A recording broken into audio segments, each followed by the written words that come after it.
ọlá àwa yóò bá Muhammad wọlé ọlá. Ọlọ́run á jẹ́ ká bá Muhammad wọlé ọlá. Àmì ẹ̀ pọ̀ ṣùgbọ́n àmì nìkan ò rán o. Ànábì ti sọ pé ẹni tó bá nífẹ̀ẹ́ ṣe sí òun yóò fẹ́ràn òun, ẹni tó bá sì ti fẹ́ràn òun náà ni yóò bọ́ òun wọnú ọgbà àlùjánnà onídẹ̀ra. Kí wá làwọn ìṣesí ànábì gan lè tó wọlé ọlá dálé lórí. Wọlé ọlá ẹ pàdé Imam Komorudeen Àjàlá àti àwọn gbajúgbajà dáńtó onímọ̀ ìjìnlẹ̀ àfáà tá a máa gbà lálejò ní gbogbo ọjọ́ ọ̀sẹ̀. Sunday aago 10 sí 10 àbọ̀ àárọ̀ làǹfààní ètò wọlé ọlá yóò máa gorí afẹ́fẹ́ ní MITV Muri International Television. Wọlé ọlá 10 to 10:30 a.m. every Sunday. Wọlé ọlá àwòkọ́ṣe tó dára jùlọ fún gbogbo ẹ̀dá lára ànábì ló wà. Auzubillahi minash shaitani rajim, bismillahir rahmanir rahim. Akíyẹ̀yìn bàbá wa, akẹ́yìn màmá wa, olúwa tí ó tọ́ wa sójú ọ̀nà Islam ní fi ẹsẹ̀ kan rìnà méjì. Afẹ́sọ fún pínkẹ́ má gbàgbé wípé ètò Wọlé Ọlá ó ti wà lórí rédíò 103.5. A máa ń ṣe ní ọjọ́ Jímọ̀ láago 10 àbọ̀ sí aago 11 ní gbogbo ọjọ́ Jímọ̀. Rédíò 103.5 aago 10 àbọ̀ sí aago 11. Bákan náà ni a fi wáàsí nípa irúṣẹ́ wo la lè ṣe àbí wo la lè ṣe èyí la máa fi dúró. Lábẹ́ Ọlọ́run àwọn alájà Rukat Àgbékẹ́ Kàsálí màmá dáadáa tí wọ́n ní gbogbo ọ̀sẹ̀ àkọ́kọ́ wọn náà ni wọ́n jẹ́ olùgbọ̀wọ́ ètò ti ọ̀sẹ̀ yìí wọ́n ṣe ń gbé láti bí ọdún 10 sẹ́yìn nìyẹn. Gbogbo ọ̀sẹ̀ àkọ́kọ́ nínú oṣù màmá ìwà inú máa ń bá wa gbé. Ọ̀sẹ̀ lẹ́ẹ̀kejì ni bàbá wa Alhaji Abdulyakin Ọláwálé Bákàrè àti alájà tó bá dọ̀sẹ̀ kẹta ló máa kan Alhaji Sharafa Salman Abdulaziz Adugu àti alájà Takatu Àjọkẹ́ Ànìmọ́. Bóyá náà dúpẹ́ fún ẹ máa bá a ká lọ iṣẹ́ wo la lè ṣe iṣẹ́ wo la lè ṣe ni àátùmọ̀ àtẹ̀síwájú lẹ́nu. Alájà Rukat Àgbékẹ́ Kàsálí àmàdúpẹ́ fún yín ní gbogbo ìgbà nílẹ̀ àmọ́ mi insha Allah. Ya ayyuhal ladhina amanu taqullaha haqqa tuqatihi wa la tamutunna illa wa antum muslimun. Ya ayyuhan nasu taqu rabbakum alladhi khalaqakum min nafsin wahida wa khalaqa minha zawjaha wa batha minhuma rijalan kathiran wa nisaa wattaqullaha alladhi tasaaluna bihi wal arham inna Allaha kana alaykum raqib. يا أيها الذين آمنوا اتقوا الله وقولوا قولا سديدا يصلح لكم أعمالكم ويغفر لكم ذنوبكم ومن يطع الله ورسوله فقد فاز فوزا عظيما. adúpẹ́ fún Sátìrámánì tó ní ká wáyé taráyé wá. tàbá wáyé ta òwúlò ta ni ó pò Olúwa lẹ́jọ́. tàbá wáyé ta ń mutí ta ni ó pò Olúwa lẹ́jọ́. tàbá wáyé ta ń mugbó ta ni ó pò Olúwa lẹ́jọ́. tàbá wáyé ta ń ṣẹbọ ta ni ó pò Olúwa lẹ́jọ́. adúpẹ́ fún Sátìrámánì tó ní ká wáyé taráyé wá tàbá wáyé ta ò lẹ́sìn ta ni ó pò Olúwa lẹ́jọ́. Ọlọ́run káwọn àáfàá wa àwọn tó kọ́ wa ní mímọ̀ tó kún kẹ́kẹ́. Ọlọ́run káwọn àáfàá wa àwọn tó kọ́ wa ní súnà tó yéye pé. tó Ọlọ́run pàṣẹ gbàdúrà wa àtàwa àtẹ̀yìn Ọlọ́run jẹ́ ká bá ànábì Wọlé Ọlá ká bá Wọlé Ọlá. ọ̀nà náà ó rọrùn ẹ̀rí kí àfi bá ànábì Wọlé Ọlá wà láì rọrùn torí pé òun ló sọ pé rọrùn ó ní man haba sunnati faqad habani man habani kana ma'iya fil janna. ẹnikẹ́ni tó bá ti fẹ́ràn súnà èmi Muhammad ó ti fẹ́ràn mi nìyẹn. ẹni tó bá ti wá fẹ́ràn mi èmi pẹ̀lú ìlàjò wa ní ọgbà Janna. He said whosoever loves my practice surely he loves me. Whosoever loves me and such person we are going to be in paradise together. So try to love the sunnah, the way, the saying and the practice of Holy Prophet Muhammad sallallahu ta'ala alayhi wa sallam. tó agbègbè tẹ́ máa ń rìn ètò yìí lọ́wọ́ sẹ́ aláàníyé dárúkọ àníyé yìnyín alájà Abdulyakin Ọláwálé Bákàrè alájà Rukat Àgbékẹ́ Kàsálí alájà Abdulaziz Adigun Sharafa Salman alájà Takatu Àjọkẹ́ Ànìbàbà alájì Ibrahim Ọláwálé Ọlásùnkànmí Kásùmù alájà Sọ́lá Tèmítọ́pẹ́ Kásùmù alájì wa Saheed Ọlásùnkànmí Owólabí àti gbogbo ẹni tí àtúndè rántí báyìí àdúpẹ́ fún yín ọlàgbò alájì wa Abdulrafiu Kuranga àwọn èèyàn nìyẹn látọdún ìtọ́jú wa pẹ̀lú wa tàdékò ọ̀nà bẹ́ẹ̀ jimkem àtàwọn tààtìmọ̀ náà a tó tẹ̀síwájú o lórí àwọn iṣẹ́ wo ni mùsùlùmí ò lè ṣe a sọ wá pé a lè ta gbogbo tó ń pa níbi ọtí a lè engage nínú iṣẹ́ tẹ́tẹ́ a lè ṣe nínú iṣẹ́ ká máa yẹṣẹ́ wò a lè ṣe nínú ká máa gbowó èlé ká máa change owó náírà sí náírà ká máa yàwòrán ká dẹ̀ máa gbẹ́gi léèrè a lè ṣe ká máa ya nǹkan sára a lè ṣe ká máa lẹ́run mọ́run ká máa gbẹ́ ìjì ká máa kọlà a lè ṣàwọn ilé lẹ́nìí a lè ṣiṣẹ́ kọrin tó ń lùlù sí, a lè ṣe kí ni mo pè é, a lè ṣe kọrin tó ń lùlù sí. We have discussed that Muslims are not allowed to engage in soothsaying, fortune telling, are not allowed to engage in selling anything intoxicant. They are not allowed to engage in pool betting and game of chance. They are not allowed in attachment, tattoo, and creating artificial feet. They are not allowed to do bleaching. They are not allowed to do anything that is contrary to the Quran and Hadith. Today we are going to talk on singing with drumming. That is so saying. Torí pé ńgbà yá ànábì kò sẹ́ni tó ń ṣe ni, kò sẹ́ni tó ń kọrin tó ń lùlù. Asàbò tábìlì gbogbo yẹn àfa àtẹ́bá ní ẹ pé wá pé he was singing and drumming. Nobody when Prophet was alive. After his death, there's nobody that practiced it. It was a longest year. Some people now come in Arab land called Fasasi and Muibi. Lẹ́yìn ikú ànábì lẹ́yìn ilẹ̀ Lárúbáwá ni Fasasi àti Muibi dé kóyìn gbàyà ànábì. Wọ́n á yẹ pé ètò tàwa yìí o kí l'Ọlọ́run sọ kí l'ànábì sọ. Àwọn tó bá ànábì ló gbà kí n ṣe àwọn kò tó gbà pẹ̀lú ara Mecca, ara Egypt, ara Morocco, ara Senegal. No. They are human beings. So they are bound to commit an error. So you don't want to mislead ourselves or mislead others. That's why we strict on the Quran, the Hadith, and the view of the pious past predecessor. In Quran 31 verse 6, Allah Bismillahir Rahmanir Rahim. Wa minan nas man yashtawi lahu wal hadith yudil an sabilillah bighayri ilmi wa takzaha uswa ulaika azabun muhin. Ìtumọ̀ Allah bá ní ó ń bẹnu ọmọ ẹ̀dá ènìyàn tó máa lọ ra ọ̀rọ̀ eré láti fi sọ àwọn èèyàn nù. Wọ́n wàá mú ẹ̀sìn ọlọ́ba ní eré àti awẹ́wà. Gbogbo àwọn eléyìí ọlọ́ba ti pèsè fún wọn.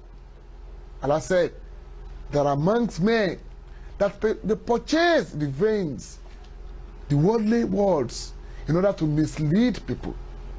And they took the religion of Almighty Allah as a mockery. Allah said, I've prepared for them a shameful punishment. Nígbà táyà sọ kalẹ̀ Ànábì wà láyé, when this was revealed, Prophet was alive, hale and hearty. Ànábì òṣàrẹ̀. Àfa àwọn àgbà Abdullahi ibn Mas'ud olórí omi Ànábì pé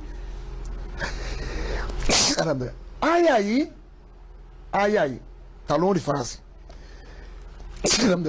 This ayah,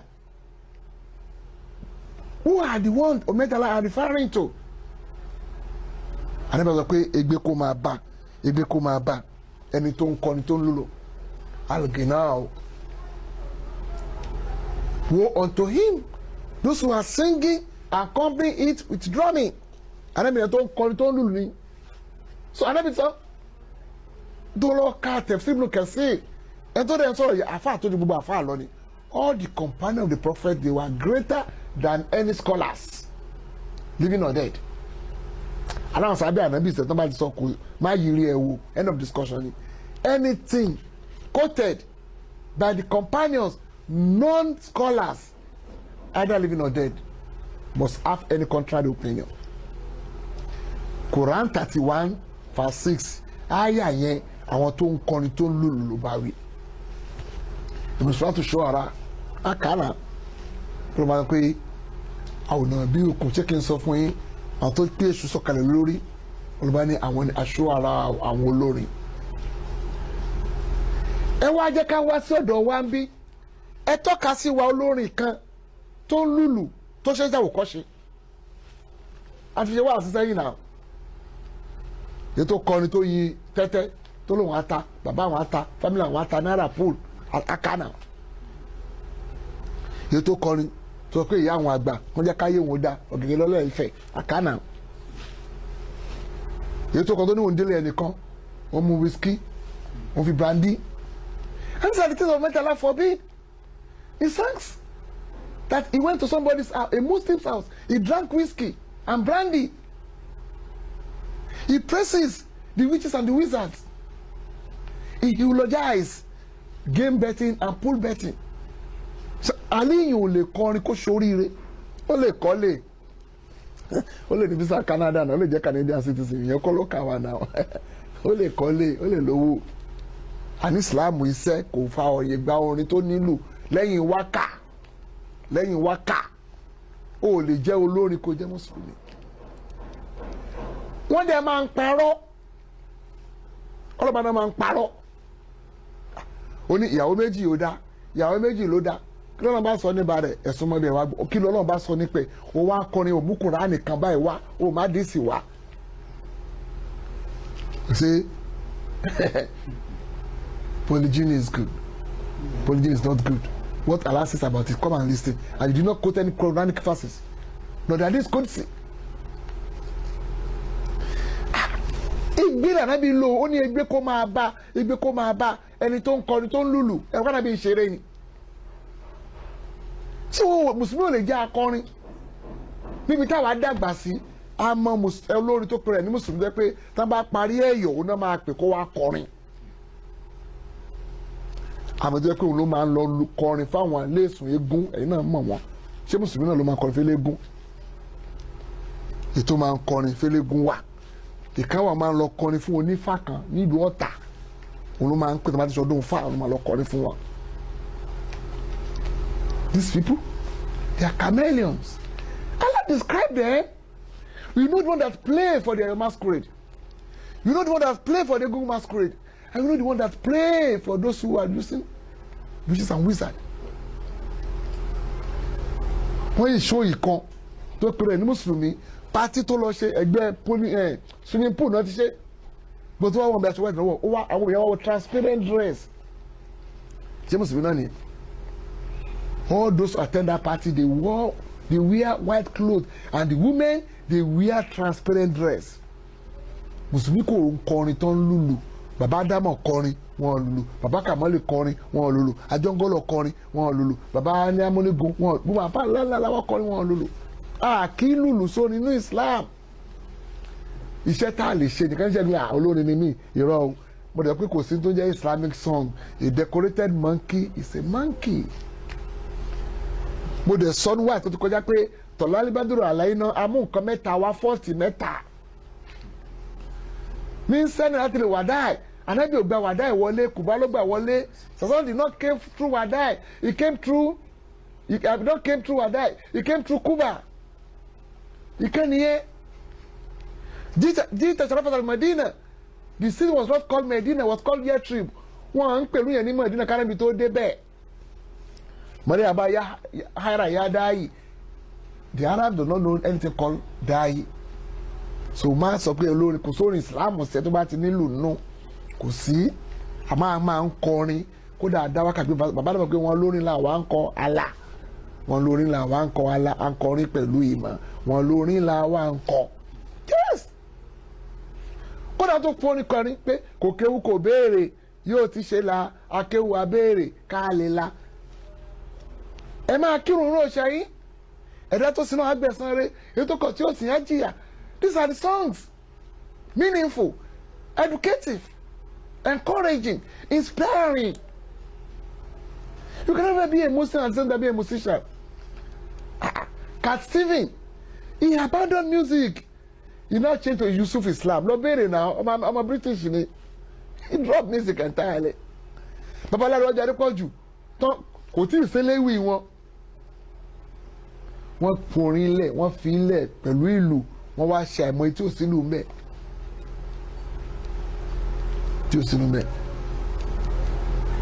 once you attach any musical instrument tó dáa tó pé lára àmì ìgbẹ̀yìn ìgbà he said among the signs of the last hour is musical instrument surplusity of women intoxicant drinking and prostitution alábìrin gbọ́dọ̀ bá rí gbẹ̀yìn ìgbà irinṣẹ́ orin á pọ̀ obìnrin á pọ̀ ìmúkúmu á pọ̀ sìnà á pọ̀.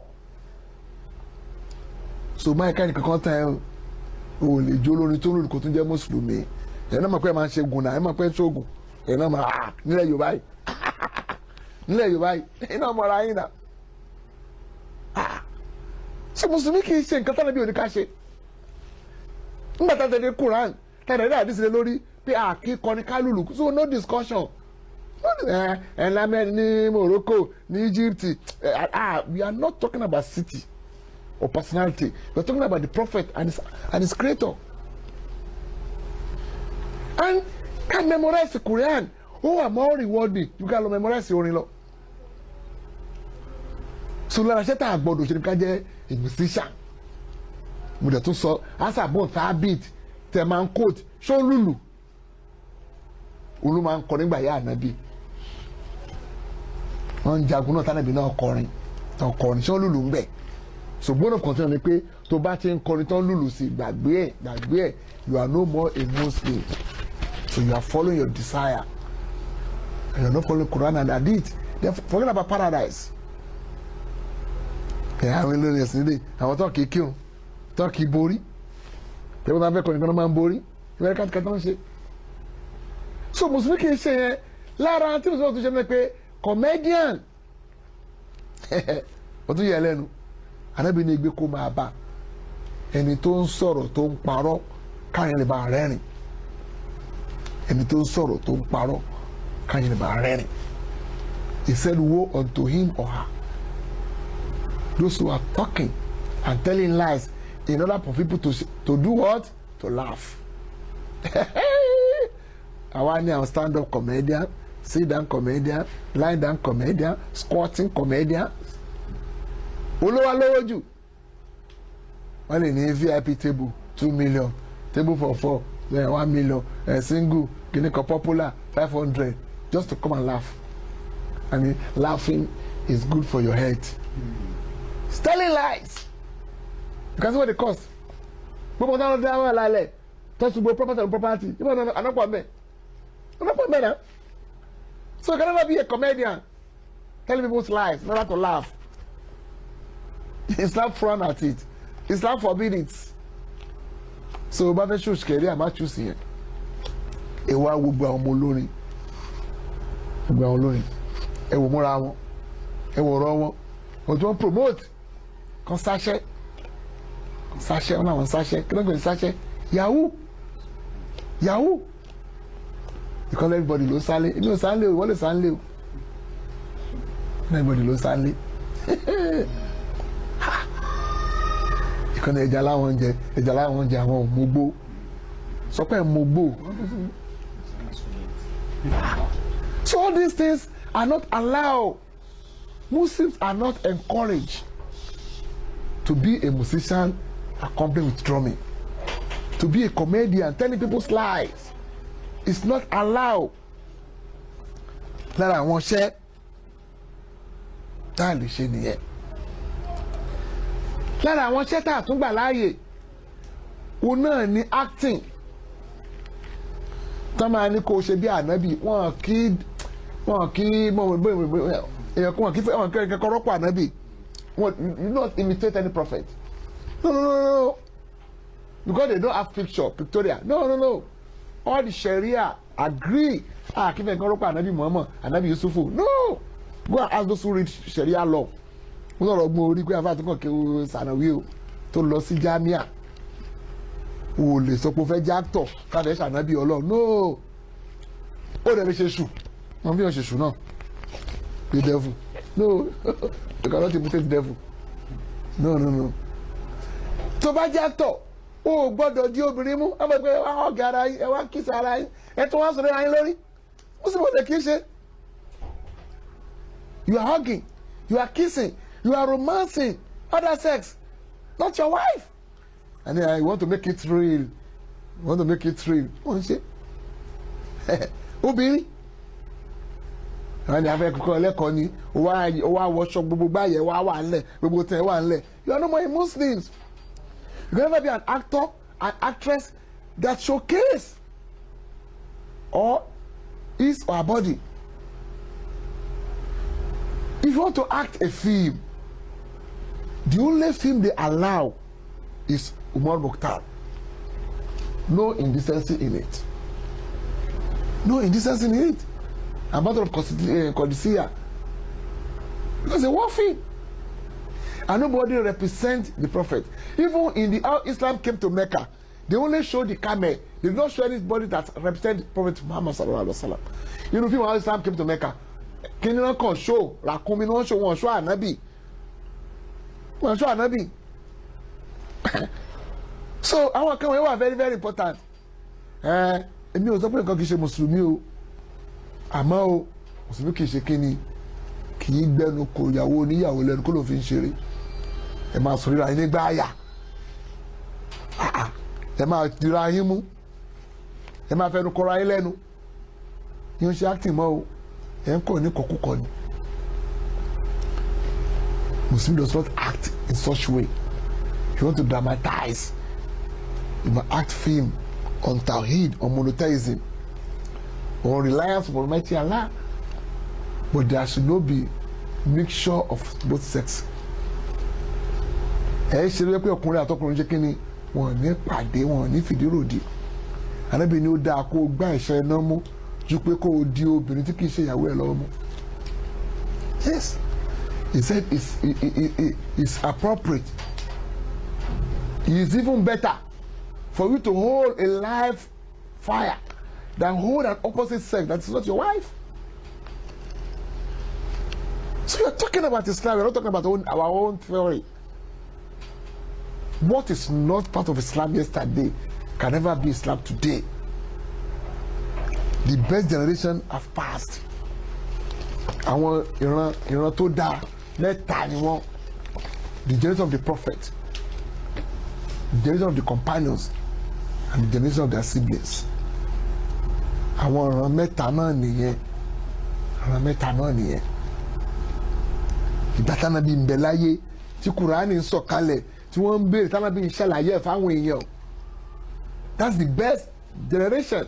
When Quran was revealed and they asked and was explained it to them. The second generation is the generation of the companions. Ètò tẹ̀lé nìyẹn. Àwọn tó mọ bí Quran ṣe ń sọ̀kalẹ̀. Àdé Abdullah ibn Abbas orí mímọ gbáyà tó sọ̀kalẹ̀ ibi tó sọ̀kalẹ̀ torí tàbí tó fi sọ̀kalẹ̀. He said, I know all the reason for the revelation. Who was it revealed? Where was it revealed? Ṣé wọ́n wá wà bẹ́ẹ̀ ni? Tó ń dájọ́ Islam. What if he dwell on now? For being a companion, they are above you. Ọkọ̀ jẹ́ sáà bẹ́ẹ̀ wọ́n ti jù ẹ́ lọ. Wọ́n gbọ́dọ̀ máa sọ kó máa dá sí. Mùdírù ẹ̀ gbọ́dọ̀ máa dá sí. Ìmáàmù Àmírù ẹ̀mí sọ̀rọ̀ gbọ́dọ̀ dá sí. They are above you.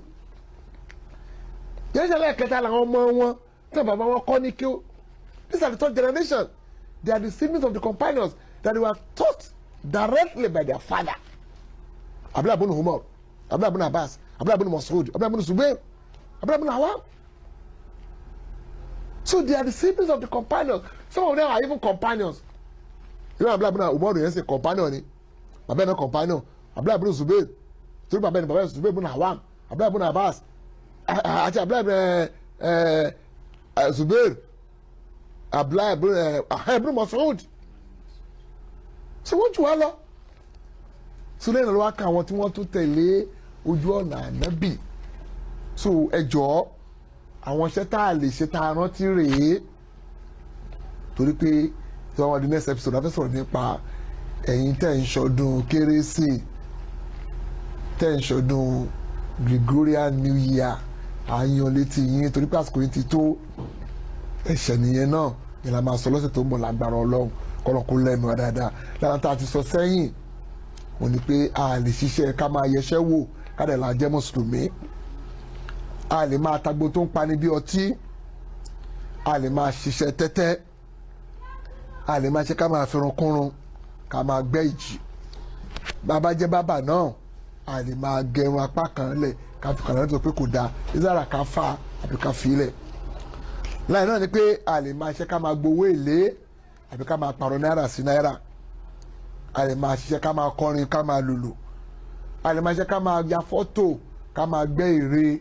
ká máa wá hàngẹ̀ a lè máa ṣe ká máa gbẹ́ ìjì ká máa kọlà ká máa tàtún kódà a lè máa ṣe ṣájà ń bè tá a máa parọ́ ní kóòtù yẹn náà ò dáa a lè máa ṣe ká máa yí ẹ̀dá padà a lè máa ṣe ká máa ṣe actor and actress àti comedian lórí láti kà àwa ní kẹ́lẹ́ bá a mọ̀ pé a kì í takò àdìsí kankan o Quran 3:31 Quran 4:49 Quran 4:60 Quran 59:7 Quran 53:2 Quran 33:21, Quran 4:150.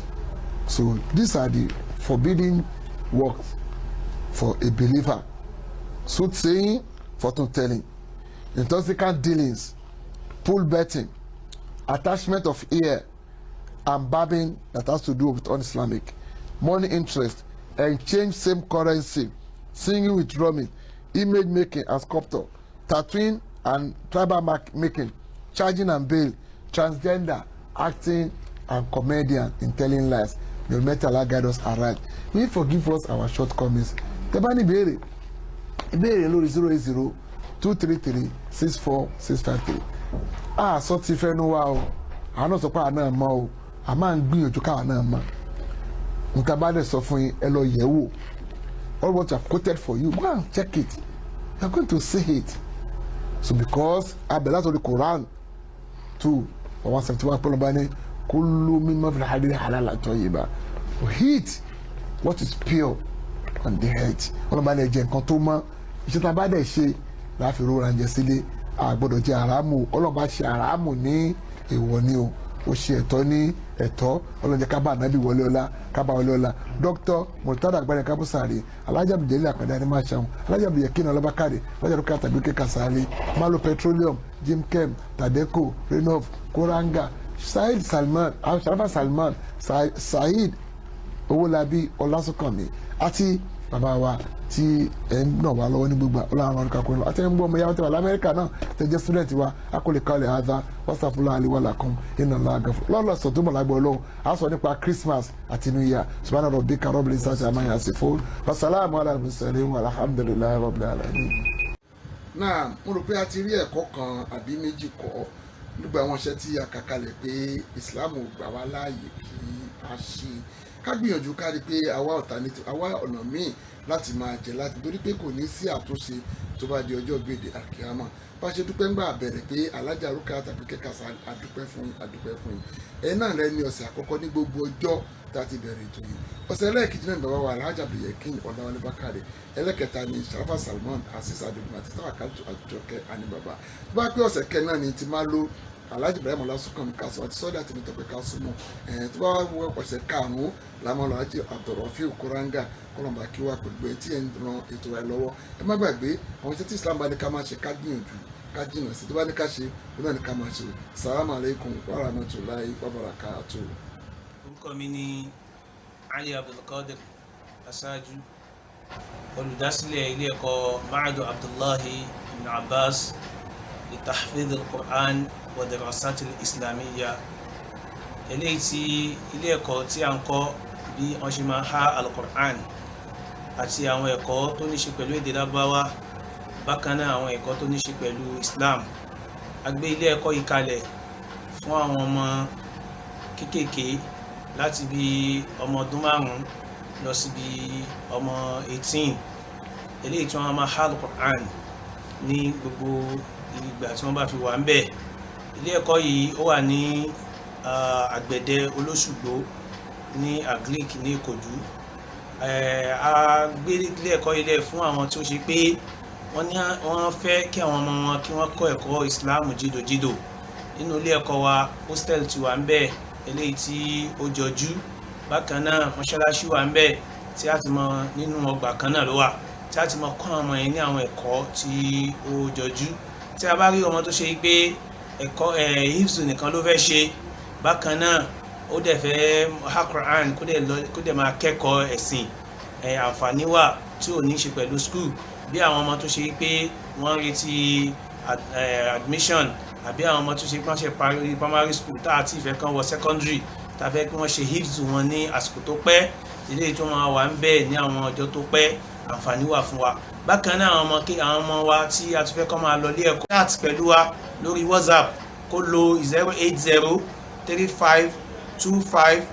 08035259523 inshallah àfi dá yín lójú wípé nǹkan tẹ́ ẹ fẹ́ òun náà ni ẹ rí eléyìí ò kí ń ṣe bọ́dìn tó ṣe pé wọ́n máa fìyà já wọn mọ́ wọn ò ní fáwọn ọmọ lóúnjẹ àwọn ọmọ máa jìyà eléyìí ò ṣe bọ́dìn bẹ́ẹ̀ tẹ́ bá dé àyíká wa ẹ rí i pé wọlé ọlá àwa yóò bá Muhammad wọlé ọlá. ọlọ́run á jẹ́ ká bá Muhammad wọlé ọlá àmì ẹ̀ pọ̀ ṣùgbọ́n àmì nìkan ò rán o ànábì ti sọ pé ẹni tó bá nífẹ̀ẹ́ ṣe sí òun yóò fẹ́ràn òun ẹni tó bá sì ti fẹ́ràn òun náà ni yóò bọ́ òun wọnú ọgbà àdìjọ́ náà onídẹ̀ra kí wá làwọn ìṣesí ànábì gan-an lè tó wọlé ọlá dálé lórí wọlé ọlá ẹ pàdé Imam Kamaldeen Àjàlá àti àwọn gbajúgbajà dáńtó onímọ̀ ìjìnlẹ̀ àfáà tá a máa gbà lálejò